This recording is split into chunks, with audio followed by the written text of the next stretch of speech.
There we are. I think we're on. Um, see, I was born in July 26, 1951, in a little town of Tensett, Idaho. Uh, Born in a little house by a creek. Um, Hangman Creek, I think was the name of it. And not that that's important. Uh, at that time, the doctor came from Spokane, which was 40 miles away. Uh, Him and his wife. And then when my mom started having pains, they got up and I was delivered at 3 o'clock in the morning and got done. And then dad gave him $50. And that's what it cost those days to have a baby delivered. Kind of interesting. Lived in Idaho for about first part of that first year. I think I was one.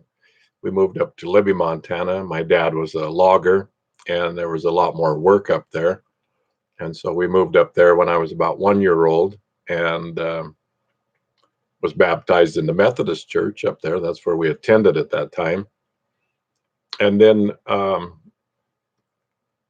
don't remember too much of those first few years.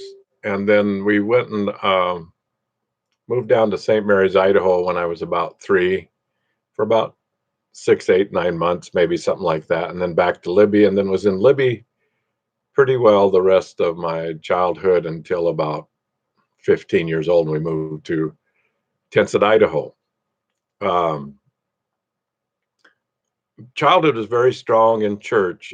We went to church basically 5 nights a week. We went um, Sunday morning, Sunday night, maybe Tuesday afternoon, youth group as we got older. Thursday night was prayer, Bible study, or prayer meeting, something like that. And all of us kids, everybody went together. We did all of that, and then so you had a lot of teaching.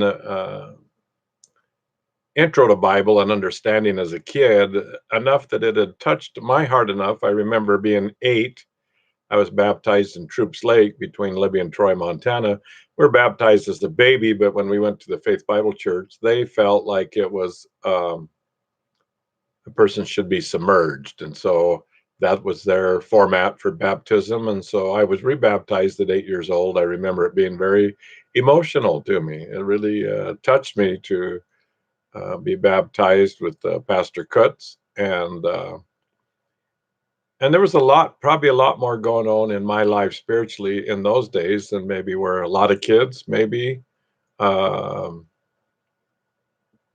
it seemed like there was, and by the time I was 11, I had led 3 of my friends to accept Jesus into their life, and knew a foundation of what to do that, how to say a prayer, and how to ask Jesus into your life. I would say at about 11 years old or 12. My dad didn't tell me this till I was probably in my 40s. And there was when I was about 11 or 12, then I went to my dad and I told him that, I really, really feel like I would like to learn how to be a minister in my life.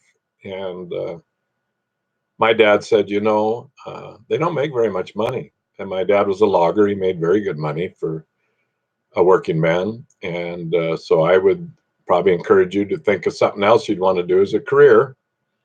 And that was kind of a turning point to me to, must be something else in life besides this, which, I tried drinking, smoking, chasing the girls, all the things the guys does. And kind of did that till probably about 30, quite a while. And never really got in trouble with the law or anything, never got arrested, but lived a life more a worldly life. And then I can remember even in my last couple years of high school, my girlfriend Peggy, she was a Catholic. And of course, in those days, a Baptist and a Catholic, we didn't really go to church together or fellowship together too much. But I went to church with her for 2 years, and I thought, how come they think we're so different? They, even in their service and the doxology, which we did every Sunday, and they had a different format, but I thought there was a lot more similarity than probably I was led to believe as a kid. I think because as a kid there was a lot of church issues with probably any church that um, you really need to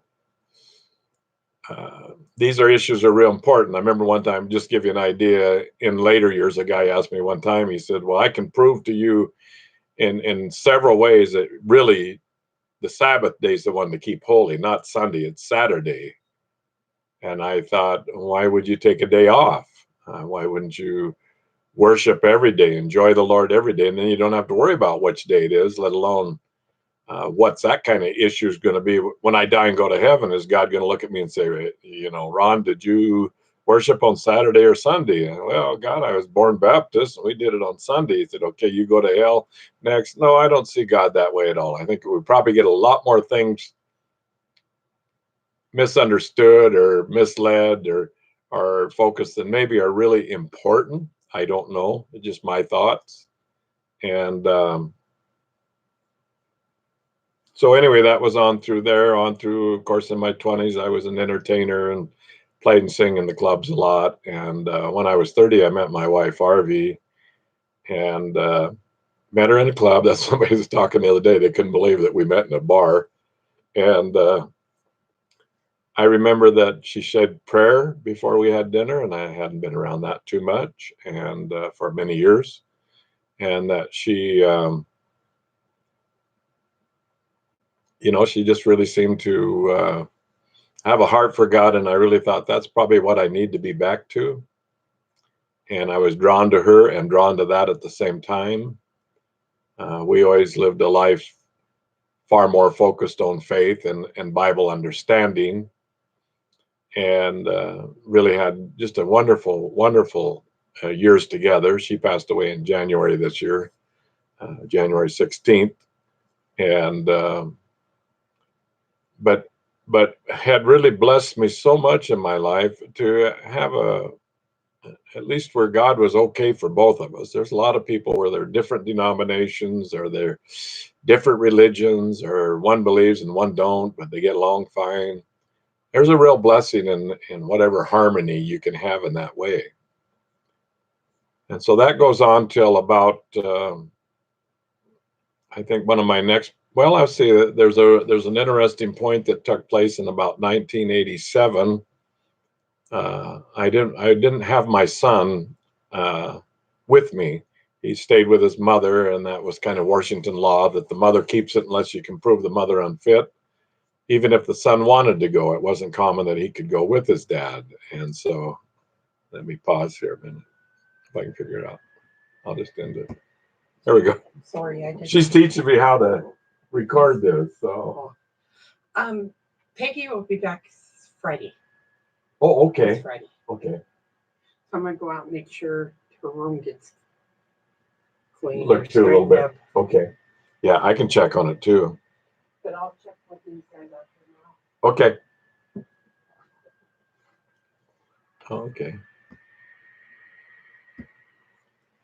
So that was in 1987, I believe, and I was really having a challenging time. We were very involved in church. I would teach sometimes what I did know, or do some sort of a service of some kind.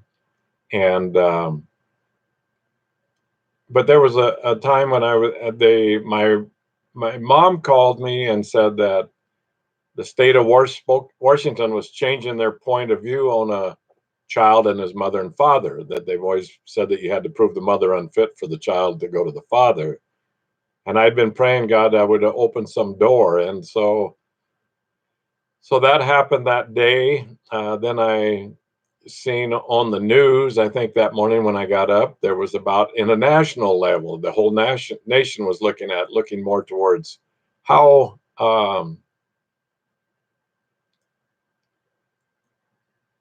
the importance of a dad in a child's life. And then I went to work. I was working by myself, remodeling a house for some people, and really neat Christian people. They had satellite TV, so I was able to listen to satellite Christian TV while I was working. And I stopped and took a break, and they had was mentioning that night on ABC, or one of the international stations, there was a movie called Where's My Dad? And it had to do with the importance of a dad in a child's life. And I said, God, you just blow me away. Just something I've been praying for. And it seemed like it was on such a phenomenal capture of all of it. I was working on a spiral staircase, and I set up at the top of the spiral staircase, I would say 2 hours, and just wept. And it wasn't really that God had given me direction on whether I would get my son or not, but the most phenomenal thing, he had revealed to me, spoke to me, made it real to me. However that happens, is I am with you always. And God became really real to me that day. That was just unbelievable to me, and took me into, if you've listened to my CD, Feeling at Home with Jesus, Loving the Lord Will Brighten Up Your Life. These songs were wrote shortly after that period of time. And then in about 1997, I think, I began to wonder, how much can a man really know God? You know, I had grown fairly close, and really had a desire to know him in a greater way. And so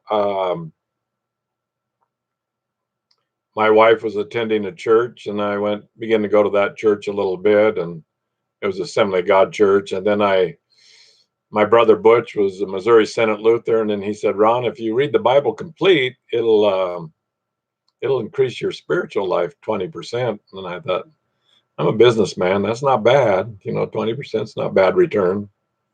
That's kind of how I looked at it. And so I read the New Testament first. When I finished the New Testament, I thought Matthew, Mark, Luke, and John were no different than Ron and Tom and Erica and Willie. I mean, we're just common people that somehow fell in love with God. And I remember after finishing the New Testament, what I got out of that is it could happen to me.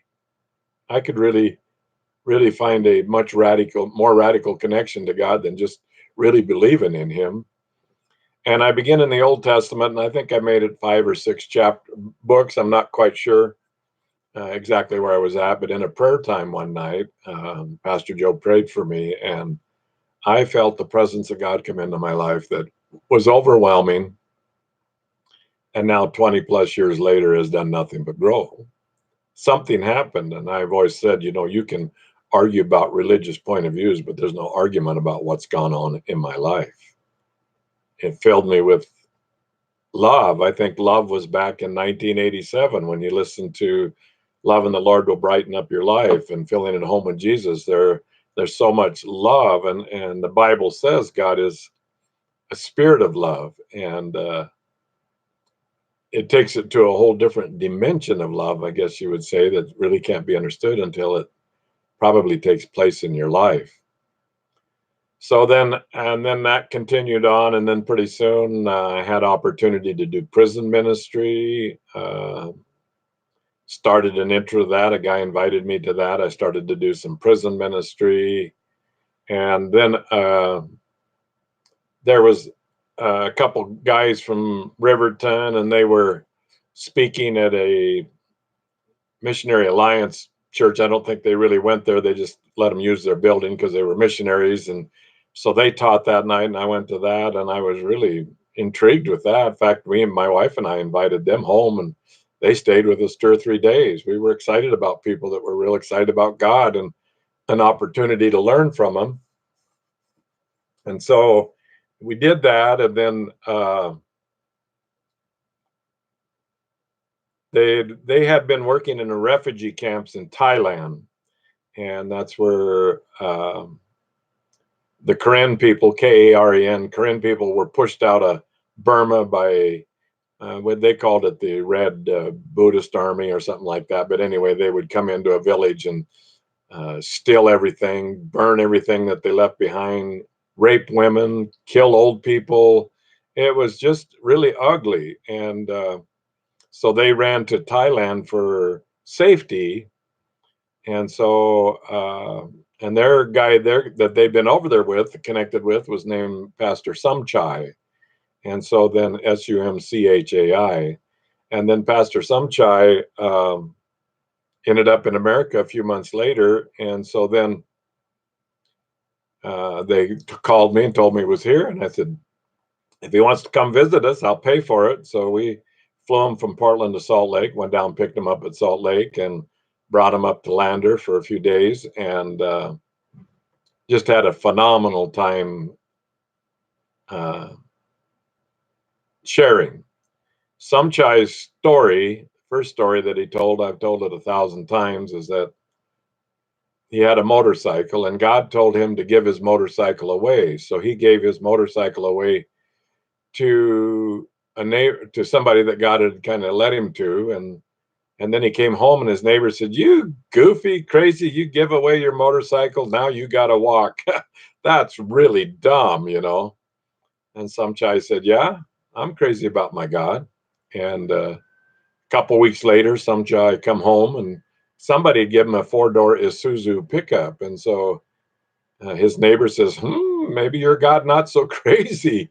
You have a nice pickup now. And Samchai, and you know, that part of the story, that the giving to get, you know, I have a whole different way of looking at that, and I'm not against that at all. But the part that really caught my eye was the guy that was willing to give because he really loved God. And I hadn't seen that in my American life. Not that it doesn't exist here, I just hadn't seen it. I was attracted to that. And it wasn't too many months later, I was on a plane and I was going to Thailand on my first mission trip. I didn't have any idea uh,